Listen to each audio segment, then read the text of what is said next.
2025 की गर्मियों से पहले कश्मीर की वादियां शांत थीं, लेकिन उस शांति के पीछे तनाव की परतें छिपी हुई थीं। पहलगाम की खूबसूरत घाटियों में 22 अप्रैल 2025 को अचानक अंधेरा उतर आया। रिपोर्ट्स के अनुसार यहां एक आतंकी हमला हुआ जिसमें लगभग 26 नागरिक मारे गए। बताया गया कि हमला करने वाले लोग द रेजिस्टेंस फ्रंट से जुड़े थे और उनकी पहचान और पूछताछ के बाद हमला किया गया।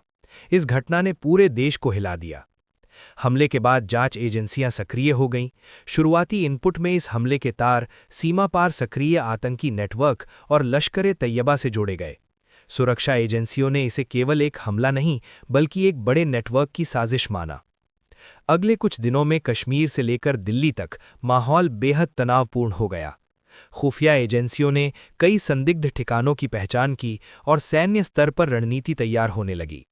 कूटनीतिक स्तर पर भी भारी दबाव और जवाबी कार्रवाई की चर्चा शुरू हो गई। फिर आया वो निर्णायक मोड़ 7 मई 2025।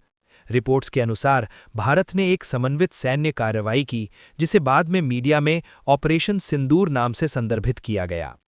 इस ऑपरेशन का उद्देश्य सीमा पार और क्षेत्रीय आतंकी ढांचों को निशाना बनाना बताया गया। रात के अंधेरे में सटीक हमलों की खबरें आईं। कई स्थानों पर आतंकी ठिकानों, ट्रेनिंग कैंप्स और लॉजिस्टिक नेटवर्क को तबाह करने की बात सामने आई। कुछ घंटों में ही नियंत्रण रेखा के दोनों तरफ तनाव चरम पर पहुंच गया।